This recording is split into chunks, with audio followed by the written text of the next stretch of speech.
Hello everyone, welcome to success with Rai academy. 22 अक्टूबर 2021 के दैनिक जागरण के राष्ट्रीय संस्करण को आज के इस वीडियो में हम डिस्कस करेंगे। तो चलिए वीडियो को शुरू करते हैं। पहली हेडिंग है कि भारत ने रचा 100 करोड़ डोज का इतिहास। कोरोना टीकाकरण में भारत ने 100 करोड़ डोज पार करने के साथ ही नया इतिहास रच दिया है। प्रधानमंत्री नरेंद्र मोदी ने इसके लिए देश के डॉक्टरों, नर्सों और इसमें शामिल अन्य कर्मियों का आभार जताया है और इस सफलता का श्रेय देश के विज्ञान और उद्यम के साथ ही 130 करोड़ लोगों की सामूहिक भावना को दिया है। 100 करोड़वीं डोज के ऐतिहासिक क्षण का भागीदार बनने के लिए प्रधानमंत्री खुद राम मनोहर लोहिया अस्पताल गए और टीकाकरण का जायजा लिया।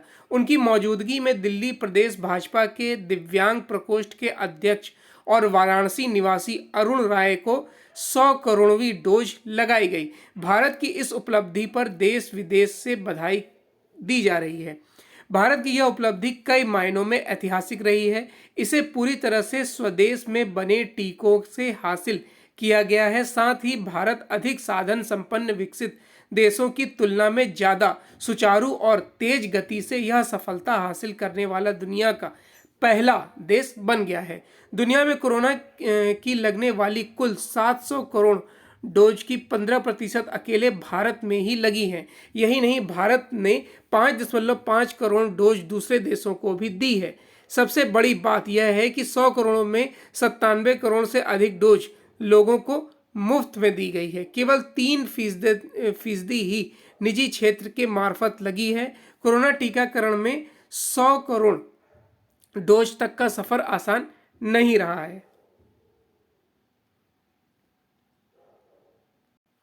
नेक्स्ट न्यूज है, अनिश्चित काल तक नहीं रोक सकते सड़क, सुप्रीम कोर्ट ने कृषि कानून विरोधी आंदोलन के कारण बंद सड़कों के मामले में फिर नाराजगी जताई है और कहा है कि अनिश्चित काल के लिए सड़क अवरुद्ध नहीं की जा सकती है। लोगों को सड़क पर आवागमन करने का अधिकार है। बहरहाल गुरुवार को यह भी दोहराया गया कि लोगों को आंदोलन करने का अधिकार है। जबकि एक अन्य मामले में सुप्रीम कोर्ट की दूसरी पीठ ने कहा कि जब किसान संगठन कोर्ट आ गए हैं तो आंदोलन का क्या अर्थ है। यह भी ध्यान रहे कि शुरुआती दिनों में एक अन्य पीठ ने कृषि कानूनों के क्रियान्वयन पर रोक लगाते हुए आशा जताई थी कि अब आंदोलन खत्म हो जाना चाहिए। बहरहाल 7 दिसंबर को इस मामले की फिर सुनवाई होगी। पिछली सुनवाई पर कोर्ट ने उत्तर प्रदेश, हरियाणा को दिल्ली से जोड़ने वाली सीमाओं पर धरना प्रदर्शन कर रहे संगठनों के 43 किसान नेताओं को पक्षकार बनाते हुए नोटिस जारी किया था। जिन नेताओं को नोटिस जारी किया गया था उनमें राकेश टिकैत, दर्शन पाल, योगेंद्र यादव, हन्नान मोलाल शामिल हैं। इस मामले में नोएडा की मोनिका अग्रवाल ने याचिका दाखिल कर कहा था कि सड़क अवरुद्ध होने के कारण नोएडा से दिल्ली जाने में 20 मिनट की जगह 2 घंटे लगते हैं।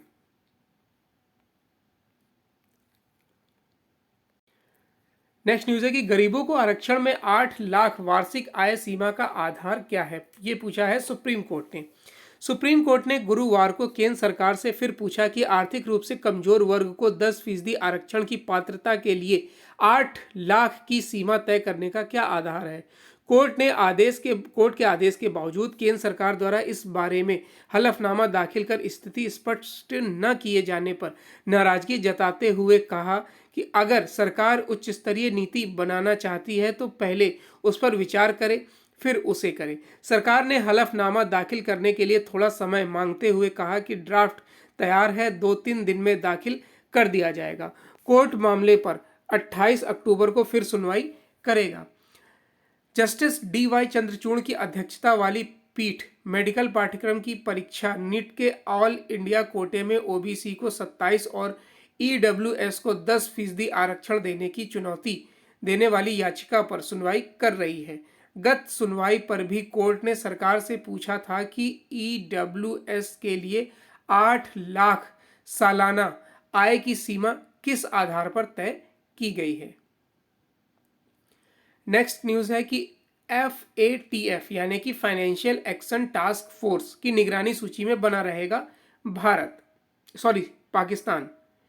अंतर्राष्ट्रीय बिरादरी को अभी भी पाकिस्तान की तरफ से आतंकी फंडिंग रोकने के लिए उठाए गए कदमों पर पूरा भरोसा नहीं है। ऐसे में आतंकी फंडिंग रोकने और मनी लॉन्ड्रिंग पर लगाम लगाने के उद्देश्य से स्थापित agency financial action task force की निगरानी सूची यानी कि ग्रे लिस्ट में पाकिस्तान अभी बना रहेगा। इस सूची से बाहर निकलने के लिए पाकिस्तान सरकार की तरफ से उठाए गए कई कदमों का FATF ने स्वागत किया है, लेकिन उन्होंने यह भी कहा है कि वह संयुक्त राष्ट्र यानी UN की तरफ से नामित अंतर्राष्ट्रीय आतंकवादियों के खिलाफ खास तौर पर कदम उठाए।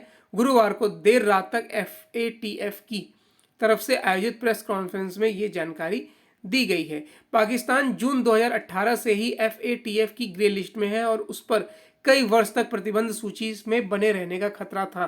पाकिस्तान के प्रधानमंत्री इमरान खान ने तब कहा था कि अगर प्रतिबंध सूची में हमारा देश जाता है तो हम बर्बादी के कगार पर पहुंच जाएंगे।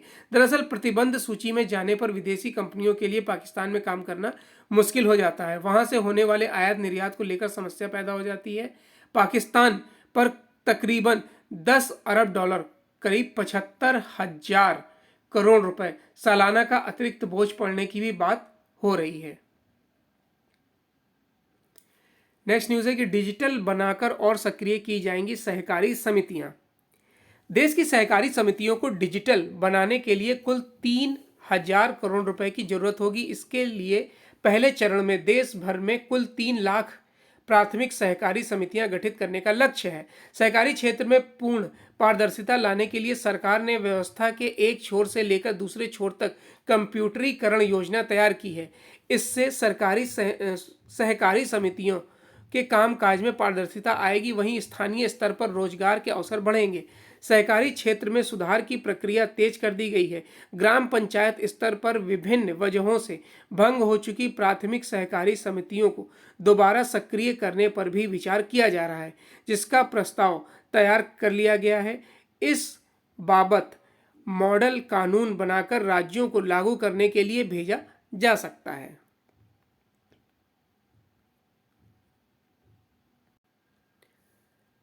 नेक्स्ट न्यूज है, भारत पहली बार रक्षा उत्पाद निर्यात करने वाले 25 देशों में शामिल।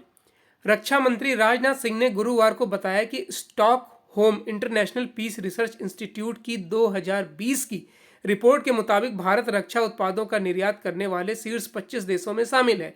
सार्वजनिक क्षेत्र के रक्षा उपक्रमों के एक कार्यक्रम में राजनाथ सिंह ने कहा, मुझे यह बताते हुए खुशी हो रही है कि स्टॉकहोम पीस रिसर्च इंस्टीट्यूट 2020 की रिपोर्ट के मुताबिक भारत पहली बार रक्षा उत्पादों का निर्यात करने वाले शीर्ष 25 देशों की सूची में शामिल हो गया है। उन्होंने बताया कि रक्षा उत्पादों के निर्यात का मतलब हमारी क्षमता, सामर्थ्य और मानकों में बढ़ोतरी है। रक्षा उत्पादों के निर्यात को बढ़ावा देने और भारत को वैश्विक रक्षा आपूर्ति श्रृंखला का हिस्सा बनाने के लिए हमने वर्ष 2024-25 तक एरोस्पेस और रक्षा उत्पादों एवं सेवाओं का 35,000 करोड़ रुपए के निर्यात का लक्ष्य तय किया है। नेक्स्ट न्यूज है, आज से भारत के दौरे पर होंगी ब्रिटिश विदेश मंत्री। ब्रिटेन की विदेश मंत्री एलिजाबेथ ट्रस शुक्रवार से 3 दिवसीय दौरे पर भारत आएंगी। इस दौरान वह विदेश मंत्री एस जयशंकर से मुलाकात कर रक्षा, व्यापार और स्वास्थ्य के मुद्दों पर चर्चा करेंगी। यात्रा का उद्देश्य दोनों देशों के बीच रणनीतिक संबंधों को और अधिक मजबूत करना है। विदेश मंत्रालय ने गुरुवार को कहा, यह अवसर भारत ब्रिटेन रोडमैप 2030 की समीक्षा करने का होगा। इस साल मई में प्रधानमंत्री नरेंद्र मोदी और उनके ब्रिटिश समकक्ष बोरिस जॉनसन के बीच वर्चुअल बैठक में इस पर सहमति बनी थी, जिसमें संपर्क, वाणिज्य, सुरक्षा, जलवायु और स्वास्थ्य जैसे महत्वपूर्ण मुद्दे शामिल थे। भारत इजराइल के संबंध किसी चेहरे के मोहताज नहीं। भारत और इजराइल के संबंध व्यक्ति विशेष के प्रभाव से परे हटकर है। ये दोनों देशों की संभावनाओं और जन भावनाओं से जुड़े हुए हैं। ये समय के साथ आगे बढ़ रहे हैं और मजबूत हो रहे हैं। यह बात इजराइल दौरे पर गए विदेश मंत्री एस जयशंकर ने कही है। वह इजराइल के न्यूज चैनल 12 के साथ वार्ता कर रहे थे। भारतीय विदेश मंत्री ने कहा कि दोनों देशों के संबंध देश, राजनीति और समाज के तौर पर साथ में हैं। इसमें चेहरे बदलने से खास फर्क नहीं पड़ता है। इसी वजह से दोनों देशों के संबंध विकसित हो रहे हैं। जयशंकर ने यह बात इजराइल के नए प्रधानमंत्री नाफ्ताली बेनेट के साथ हाल ही में हुई बातचीत के परिप्रेक्ष्य में कही है। बेनेट ने भारत के साथ संबंधों की प्रगाढ़ता पर जोर दिया है और रणनीतिक संबंध नए स्तर पर ले जाने के लिए सहमति जताई है। इससे पहले इसराइल के पूर्व प्रधानमंत्री बेंजामिन नेतन्याहू के कार्यकाल में भी दोनों देश के मजबूत रिश्ते थे। दोनों देशों के प्रगाढ़ संबंधों के आगे अगले साल 30 जो है वो 30 साल हो जाएंगे। जयशंकर ने कहा कि दोनों देशों के रणनीतिक संबंध जुलाई 2017 में प्रधानमंत्री नरेंद्र मोदी की इजराइल यात्रा के बाद नए स्तर पर पहुंचे थे। नेक्स्ट न्यूज है कि भारत चीन के मिलकर काम करने को सीमा पर शांति जरूरी। विदेश सचिव हर्षवर्धन श्रृंगला ने भारत और चीन के मिलकर काम करने के लिए सीमा क्षेत्र में अमन एवं शांति को अनिवार्य शर्त करार दिया है। श्रृंगला ने गुरुवार को कहा कि भारत को उम्मीद है कि चीन वर्तमान मुद्दों के संतोषप्रद समाधान के लिए काम करेगा और एक दूसरे की संवेदनशीलताओं एवं हितों को ध्यान में रखेगा। चीन की अर्थव्यवस्था का लाभ विषय पर आयोजित सेमिनार को संबोधित करते हुए श्रृंगला ने कहा कि पूर्वी लद्दाख में वास्तविक नियंत्रण रेखा के घटनाक्रमों से सीमावर्ती क्षेत्र में अमन एवं शांति गंभीर रूप से प्रभावित हुई है। इसमें व्यापक संबंधों पर भी प्रभाव पड़ा है। श्रृंगला ने विदेश मंत्री एस जयशंकर की टिप्पणी का उल्लेख करते हुए कहा कि भारत और चीन के मिलकर काम करने की क्षमता एशियाई शताब्दी का निर्धारण करेगी। इसे साकार करने के लिए सीमावर्ती क्षेत्रों में अमन एवं शांति अनिवार्य शर्त है।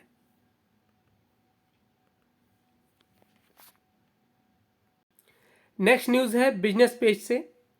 टीके की 100 करोड़ डोज से तेज होगी आर्थिक रिकवरी। भारत ने रिकॉर्ड समय में कोरोना वायरस के खात्मे के लिए वैक्सीन की 100 करोड़ डोज देकर एक नया रिकॉर्ड बना दिया है। भारतीय उद्योग जगत को भरोसा दिया गया है कि देश की बड़ी आबादी को वैक्सीन लगाने के बाद अब अर्थव्यवस्था में और तेजी से सुधार होगा और घरेलू मांग बढ़ेगी। विश्व व्यापार संगठन यानी कि WTO जैसी एजेंसी भी यही मानती है, लेकिन रिजर्व बैंक की राय बदली हुई नजर आती है।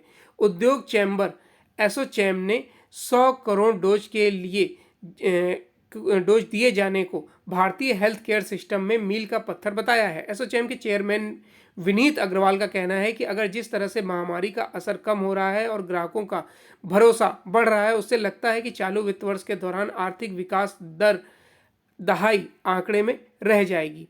अधिकांश राष्ट्रीय व अंतर्राष्ट्रीय एजेंसियों ने चालू वित्त वर्ष में भारतीय अर्थव्यवस्था में 9 से 9.5% की ग्रोथ रेट का अनुमान लगाया है। नेक्स्ट न्यूज़ है गतिशील नेशनल मास्टर प्लान को कैबिनेट की मंजूरी। आर्थिक मामलों की कैबिनेट कमेटी ने गुरुवार को प्रधानमंत्री यानी कि PM गतिशील नेशनल मास्टर प्लान की मंजूरी दे दी है। फैसले के मुताबिक PM गति शक्ति की निगरानी 3 स्तर पर की जाएगी।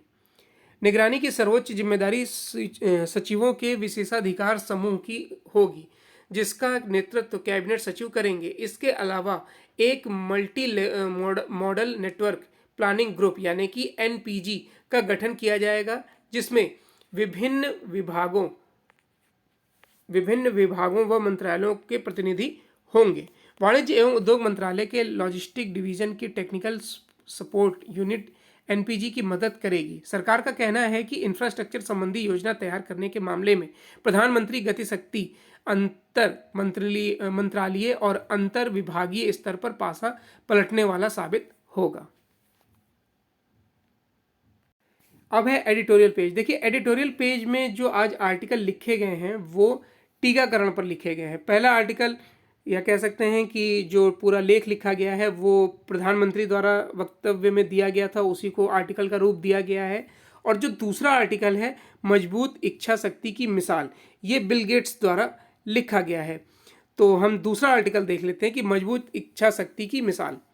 भारत की क्षमताओं ने मुझे बार बार प्रभावित किया है। करीब 130 करोड़ की आबादी वाले उपमहाद्वीपीय सरीखे इस देश ने स्वास्थ्य के मोर्चे पर कठिन चुनौतियों का बखूबी तोड़ निकाला है। इस कड़ी में भारत ने अब 100 करोड़ से अधिक कोविड रोधी टीके लगाकर एक और अविस्मरणीय उपलब्धि हासिल की है। यह वैक्सीन अभियान बहुत बड़ा होने के साथ ही तेज रफ्तार से आगे बढ़ भी रहा है। भारत की 73% से अधिक आबादी को टीके के पहले खुराक दी जा चुकी है, वहीं 30% दोनों लोग खुराक ले चुके हैं। इसमें से 48% महिलाएं भी हैं। भारत की इस सफलता का विश्लेषण 2 कारणों से बहुत महत्वपूर्ण है। एक तो यह कि इससे उत्साहित भारत इस मोर्चे पर निरंतरता के साथ आगे बढ़ सके। दूसरा यह कि भारत के अनुभवों से सीख लेकर दूसरे देश अपनी परिस्थितियों के अनुसार उसे अपना सकें। यह तब भारत की सफलता के बिंदुओं की बात है तो सबसे पहली बार दृढ़ राजनीतिक इच्छा शक्ति आएगी। इसकी कमान स्वयं प्रधानमंत्री नरेंद्र मोदी ने संभाली है। उन्होंने इस साल 31 दिसंबर तक सभी वयस्क भारतीयों के टीकाकरण का लक्ष्य तय किया है। अन्य नेताओं ने उनके आह्वान का तत्काल अपेक्षित प्रतिक्रिया दी है। भारत की सफलता का दूसरा बिंदु टीकाकरण में भारत की महारत से जुड़ा है। भारत ने कई व्यापक टीकाकरण अभियानों को सफलतापूर्वक अंजाम दिया है। भारत का सार्वभौमिक टीकाकरण कार्यक्रम चुनिंदा दुनिया में विश्व स्वास्थ्य पर होने वाले सबसे विस्तृत सरकारी खर्चों में से एक है। भारत ने हर साल 2.7 करोड़ नवजात शिशुओं की आवश्यक टीकाकरण किया जाता है। वहीं हर साल 1 से 5 वर्ष के 10 करोड़ से अधिक बच्चों को बूस्टर डोज दी जाती है। भारत में करीब 27,000 कोल्ड चेन फैसिलिटी है। ये हैरत अंगेज आंकड़े यही दर्शाते हैं कि एक कारगर एवं प्रभावी स्वास्थ्य तंत्र को बनाने के लिए साल दर साल निरंतर रूप से निवेश होता आया है। ऐसा तंत्र जो दुर्गम और दूरदराज के इलाकों में भी स्वास्थ्य सेवा मुहैया करा पाए। कोविड महामारी से पहले भी भारतीय टीकों ने मेनिनजाइटिस, निमोनिया और डायरिया जैसी बीमारियों से दुनिया भर में करोड़ों लोगों की जान बचाई है। भारतीयों ने अपनी भागीदारी से कोविड-19 टीकाकरण को सफल बनाया है। पोलियो उन्मूलन में मिले अनुभवों से सीख लेते हुए केंद्र और राज्य सरकार ने लोगों को लामबंद करने का ध्यान केंद्रित किया है। लोगों को जरूरत और जागरूक करने के लिए हर संभव उपाय किए जिनके अपेक्षित नतीजे मिले हैं। टीके को लेकर लोगों की हिचक तोड़ी गई है। इसके लिए वैक्सीन महोत्सव भी आयोजित किया गया। इसमें लोगों ने बढ़ चढ़कर हिस्सा लिया है। इस प्रगति के बावजूद हम तब तक सहज नहीं हो सकते जब तक कि दुनिया में अधिकांश लोगों को टीका न लगाया जाए। नेक्स्ट आर्टिकल है देश की सामर्थ्य का प्रदर्शन। 100 करोड़ डोज का फिर से आर्टिकल है, इसे डिस्कस नहीं करेंगे। नेक्स्ट न्यूज है कि उत्तर कोरिया पर संयुक्त राष्ट्र के पूर्ण प्रतिबंधों को लागू करने का आह्वान। अमेरिका और कई यूरोपीय देशों ने बुधवार को उत्तर कोरिया के हालिया मिसाइल परीक्षणों की निंदा की है। उन्होंने कहा कि उत्तर कोरिया की प्रौद्योगिकी में प्रगति यह रेखांकित करती है कि उसके परमाणु और मिसाइल कार्यक्रम तथा आर्थिक गतिविधियों पर संयुक्त राष्ट्र के पूर्ण प्रतिबंधों को तत्काल लागू करने की जरूरत है। अमेरिकी राजदूत लिंडा थॉमस ग्रीनफील्ड ने उत्तर कोरिया से उसके उकसावे पर रोक लगाने की अपील की है जो सुरक्षा परिषद प्रतिबंध प्रस्तावों का उल्लंघन करते हैं। उन्होंने कहा कि उत्तर कोरिया को बिना किसी पूर्व शर्त कोरियाई प्रायद्वीपों में परमाणु निरस्त्रीकरण के लिए अमेरिकी राष्ट्रपति जो बाइडेन के प्रशासन के साथ बातचीत शुरू करनी चाहिए। थॉमस ग्रीनफील्ड ने सभी देशों से संयुक्त राष्ट्र प्रतिबंधों के पूर्ण क्रियान्वयन की अपील करते हुए कहा ताकि हम उत्तर कोरिया की कोष और प्रौद्योगिकी तक पहुंच को रोक पाएं। ग्लासगो के पर्यावरण सम्मेलन में हिस्सा लेंगे प्रधानमंत्री मोदी। संयुक्त राष्ट्र के बैनर तले ब्रिटेन के ग्लासगो शहर में होने वाले अंतर्राष्ट्रीय पर्यावरण सम्मेलन में प्रधानमंत्री नरेंद्र मोदी हिस्सा लेंगे। वह सम्मेलन में पर्यावरण सुधार के लिए भारत द्वारा उठाए गए कदमों की जानकारी देंगे और भविष्य के लिए घोषणाएं करेंगे। केंद्रीय पर्यावरण मंत्री भूपेंद्र यादव ने यह जानकारी दी है। उन्होंने बताया कि भारत पर्यावरण सुधार के लिए लगातार कदम उठा रहा है, लेकिन इस सिलसिले में चीन की मंशा संदिग्ध है। वहां के राष्ट्रपति शी जिनपिंग का ग्लासगो सम्मेलन में भाग लेना अभी तय नहीं है। पर्यावरण मंत्री यादव ने कहा कि पर्यावरण सुधार के लिए हमारी इच्छा शक्ति किसी अन्य देश के मुकाबले ज्यादा मजबूत है। दक्षिण कोरिया के पहले स्वदेशी अंतरिक्ष रॉकेट का परीक्षण विफल। अपनी प्रौद्योगिकी के दम पर अंतरिक्ष में उपग्रह भेजने की कोशिश कर रहे दक्षिण कोरिया को बड़ा झटका लगा है। नारो अंतरिक्ष केंद्र से गुरुवार को छोड़ा गया देश का पहला 3 चरणों वाला स्वदेशी निर्मित अंतरिक्ष रॉकेट नूरी हो 1.5 टन वजनी डमी पेलोड को पृथ्वी से 700 किलोमीटर ऊपर कक्षा में स्थापित करने में विफल रहा। राष्ट्रपति मून जे इन ने नारो अंतरिक्ष केंद्र में प्रेस वार्ता के दौरान कहा कि नूरी हो का परीक्षण पूरा हो चुका है। मुझे इस पर गर्व है, दुख है कि लक्ष्य को हासिल नहीं कर सका। तो ये आज का यानी 22 अक्टूबर 2021 का दैनिक जागरण का राष्ट्रीय संस्करण था। आई होप आपको वीडियो अच्छा लगा होगा। अगर वीडियो अच्छा लगा तो लाइक और शेयर कर दीजिएगा। वीडियो देखने के लिए धन्यवाद।